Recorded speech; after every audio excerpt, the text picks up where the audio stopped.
Well, hello everyone, and welcome to the first State of the Union address in video form. I've been thinking about doing this for a while, and when Kathleen and Steve recently sent out their updates with their help of Adam Clear, I thought maybe I could communicate with all of you better by a video rather than a lengthy email. So here we go. Hopefully we'll find this helpful. And hopefully this will decrease the amount of time that I have to spend at our QA meetings, just giving you guys general updates, and we can concentrate more on the true QA issues. I thought I would just start a little bit, first of all, just readdressing what our vision is, what my vision is for the staff. We went over this, or I sent it out a little while ago. But great leaders and employees are responsible for creating work environments in which people care about each other, share a pride in the common goal, and celebrate the success of all.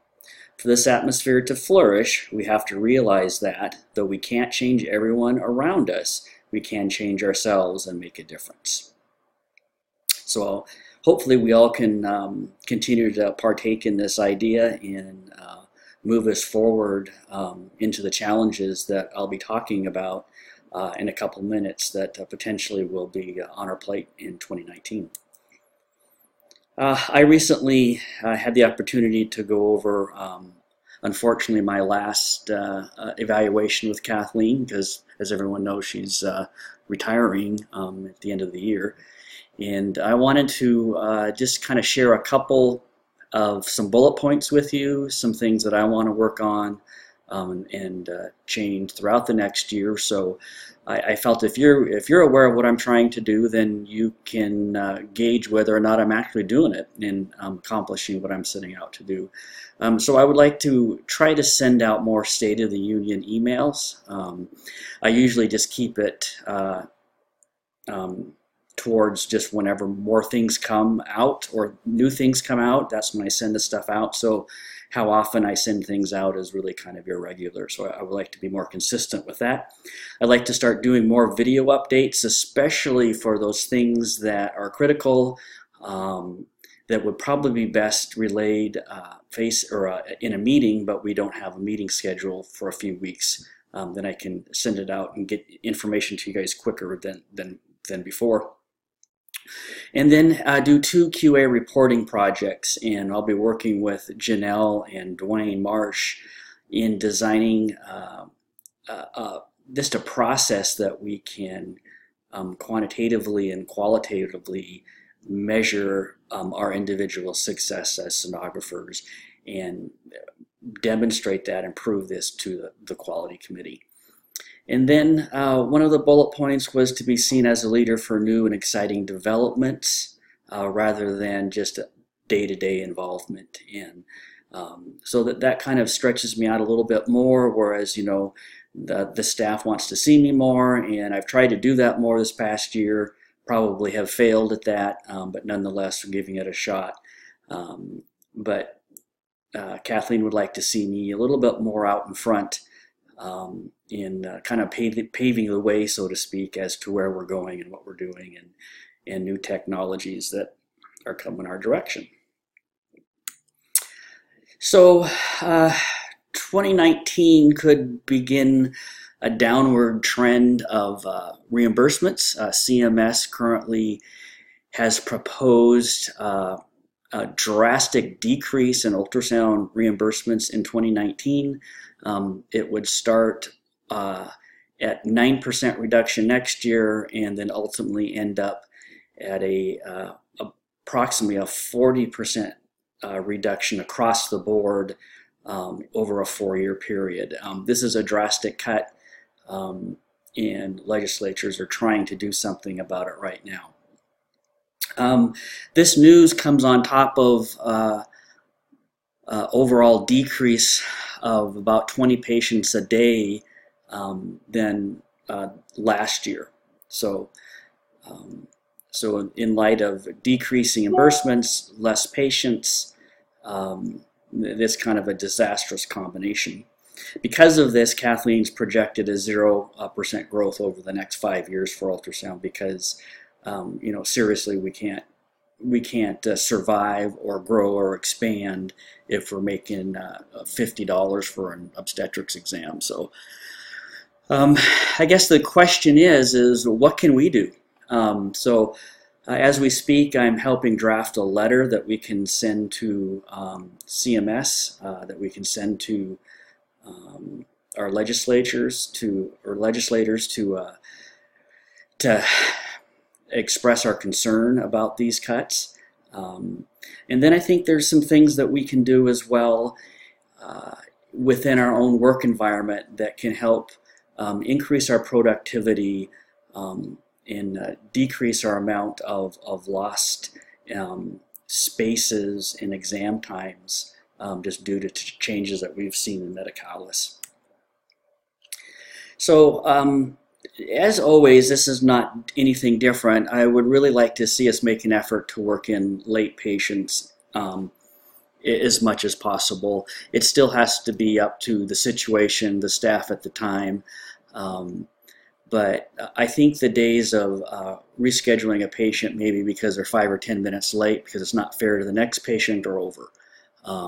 What's really not fair is that second patient might have to wait 7 or 8 weeks to get their ultrasound because of the horrible reimbursement rates that are coming up. So we need to capture as much as business as we can that's already on the table, and that means if we have a patient that shows up and has an exam time, we need to try to recoup that exam time loss and work them in if we can. And again, I know it's not always going to work, but we need to really focus on getting that patient in.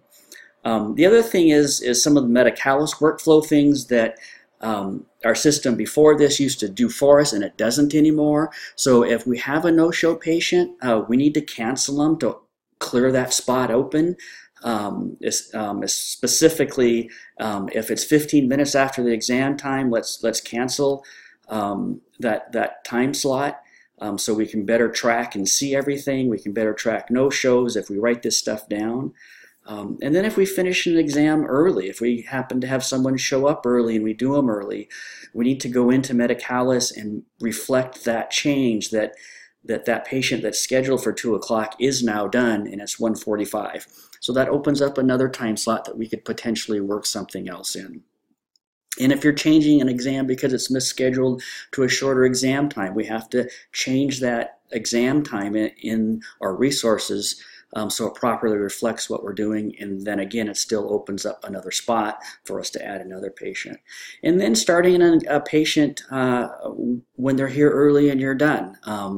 There's nothing more irritating for everybody for a 2 o'clock patient to be here at 1:30 and we wait till 2 o'clock for the patient to get here or to start the patient. So let's be really cognizant of getting these people and getting time frames opened. And being efficient as we possibly can. And I'm going to propose that all of this is done by the assistants, that they look at the schedule.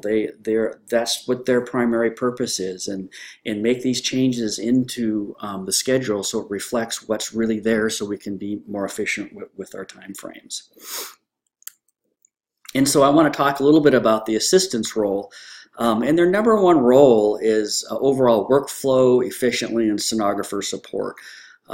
They're not there just to clean the room and to go get your next patient.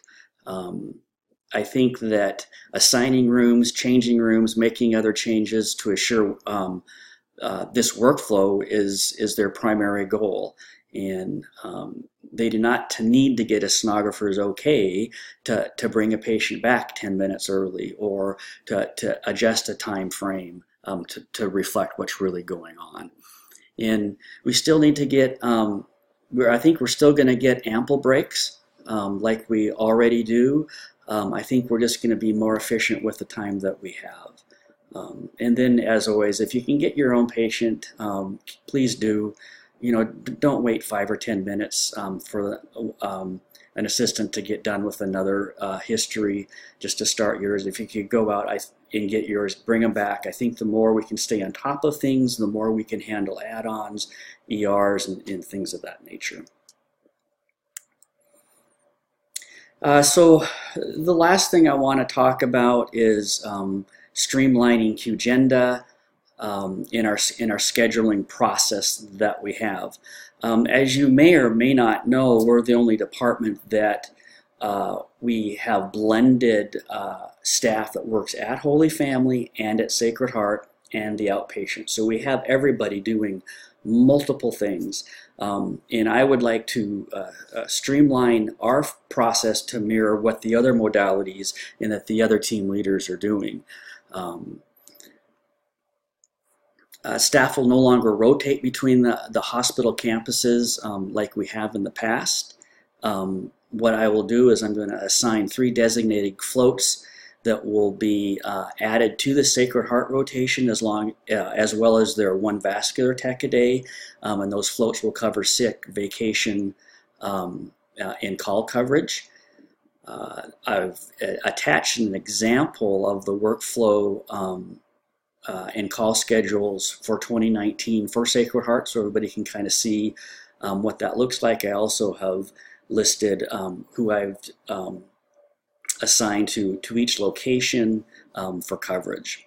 So Regina will continue to do the outpatient schedules. Julie will take care of Holy Family inpatient schedules.